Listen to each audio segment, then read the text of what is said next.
गाडीविना किंवा कुठल्याही अडचणीविना त्या ठिकाणी कुठलीही अडचण येऊ नये अशा भावना त्यांच्या त्या गाडी देण्यामागे आहेत आणि ही ओबीसीचं आंदोलन आणि चळवळ कुठेही थांबणार नाही।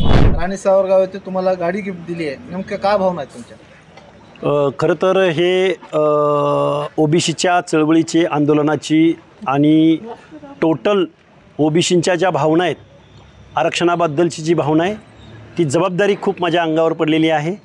आजपर्यंत मी स्वतःहून त्यांच्यापर्यंत जात होतो, पण ओबीसी बांधवांनी आता एवढी महागडी गाडी मला दिली। ही चळवळ कुठेही थांबली नाही पाहिजे। कुठल्याही गावात गाडीविना किंवा कुठल्याही अडचणीविना त्या ठिकाणी कुठलीही अडचण येऊ नये अशा भावना त्यांच्या त्या गाडी देण्यामागे आहेत आणि ही ओबीसीचं आंदोलन आणि चळवळ कुठेही थांबणार नाही। आणि ही खरं तर माझ्यावरची खूप मोठी जबाबदारी आहे आणि या जबाबदारीमधून जबाबदारी मी रात्रंदिवस मेहनत घेऊन ही जबाबदारी मी पूर्णपणे पार पाडेन। गिरीश महाजनांनी छगन भुजबळ यांना उपमुख्यमंत्री करू असं म्हटलं आहे। याच्यावर जरांगे पाटील म्हणालेत की छगन भुजबळ यांना जाणून बुजून लादल्या जात आहे, मराठ्याच्या आमदार आणि मंत्री यांची ही चूक आहे असंही ते म्हणाले। हे बघा, मनोज जरांगेंना इथली लोकशाही कळत नाही, इथलं मंत्रिमंडळातलं कुठलं धोरण कळत नाही। छगनरावजी भुजबळ लोकनियुक्त आहेत, त्यामुळं मुख्यमंत्र्यांनी घेतलेला निर्णय, मंत्रिमंडळानं घेतलेला निर्णय हा महाराष्ट्राच्या विधानसभेनं घेतलेला निर्णय आहे। त्यामुळं जरांगे हे लोकशाहीचा अनादर करतात, खालच्या भाषेमध्ये बोलतात, मुख्यमंत्र्यावर खालच्या पातळीवरती टीका करतात। हा खरं तर 12-13 करोड जनतेच्या मताचा अपमान आहे। मुख्यमंत्री देवेंद्र फडणवीस यांना छगन भुजबळ यांच्या हातून पाप घडवून आणायचे आहे। छगन भुजबळ यांना वाटते मला मोठे पण दिले आहे। फडणवीस भुजबळ यांना मराठ्याच्या विरोधात आग ओखायला लागतात असंही ते म्हणाले। हे बघा, मनोज जरांगेच्या डोक्यावर परिणाम झालेला आहे। ओबीसीचं आरक्षण टिकलं पाहिजे म्हणणं म्हणजे मराठ्यांच्या विरोधामध्ये आग ओकणं असं आहे का?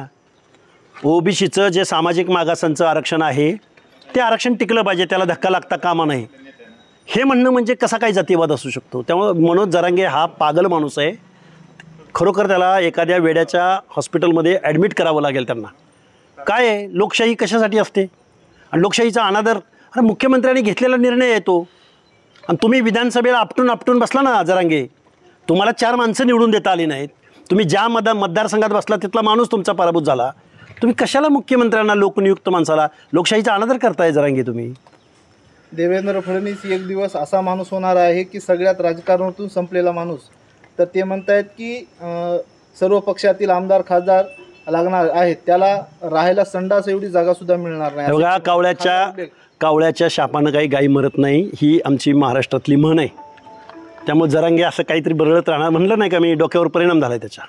आता जरांगे पाटील हे मुंबईकडे कूच करणार आहेत, तर तुमची काय पवित्र? ज्या दिवशी जरांगे ओबीसी मधूनच आरक्षण पाहिजे अशी अडेल तट्टूपणाची भूमिका घेऊन जर मुंबईला जाऊन उपोषणाला बसणार असतील, त्याच दिवसापासून आम्ही नांदेडच्या माळेगाव खंडोबापासून आमचा ओबीसीच्या हक्क अधिकाराचा लाँग मार्च मुंबईच्या दिशेने चालू राहील आणि आम्ही प्रत्येक ठिकाणी जाऊ, तालुका प्लेसला जाऊ, गावावरती जाऊ, आमच्या ऊर्जास्थळावरती जाऊ, ओबीसी बांधवांना एकत्र करू, ओबीसी बांधवांना हक्क अधिकाराची जाणीव करून देऊ आणि जरांगेसारख्या बेकायदा मागण्या करणाऱ्या, घटनाविरोधी मागण्या करणाऱ्या आणि ओबीसी आरक्षणाची चौकट उद्ध्वस्त करणाऱ्या माणसाला त्याची जागा दाखवण्यासाठी या महाराष्ट्रामध्ये भला मोठा लाँग मार्च निघेल। तुम्ही म्हणालात की आता महागड्या गाडीतून तुम्ही फिरलं तर तुमच्यावर टीका होईल, या संदर्भात तुम्ही काय सांगाल? हे बघा, रात्रंदिवस माझा प्रवास आहे, गेल्या अनेक दिवसापासून मी प्रवास करतोय। गाडी हे साधन आहे, आमचं साध्य काय आहे तर ओबीसीचे हक्क अधिकार टिकले पाहिजेत। माझ्या गावगाड्यातल्या माणसांच्या मनात मला विश्वास निर्माण करायचा असेल, आशादायक चित्र निर्माण करायचं असेल, त्यांच्यापर्यंत त्यांच्या आंदोलनाला, त्यांच्या सुखदुःखाच्या प्रसंगी मला वेळेत पोचायचं असेल तर मला एका चांगल्या गाडीची आवश्यकता आहे असं माझ्या सगळ्या मित्रमंडळींनी, आमच्या ओबीसी नेत्यांनी ठरवलं। आणि ज्या नांदेड आणि परभणीच्या बाँड्रीवरती माझी अगोदरची जुनी गाडी फोडली होती त्याच ठिकाणी गाडी देण्याचा त्यांचा संकल्प होता, तरी मी आज गंगाखेड तालुक्यातल्या राणी सावरगाव या गावामध्ये ही गाडी त्यांनी मला दिलेली आहे आणि आजपासून माझी जबाबदारी वाढलेली आहे आणि मी आजपासून माझं ओबीसीचं आंदोलन कुठेही थांबवणार नाही आणि कधीही थांबणार नाही।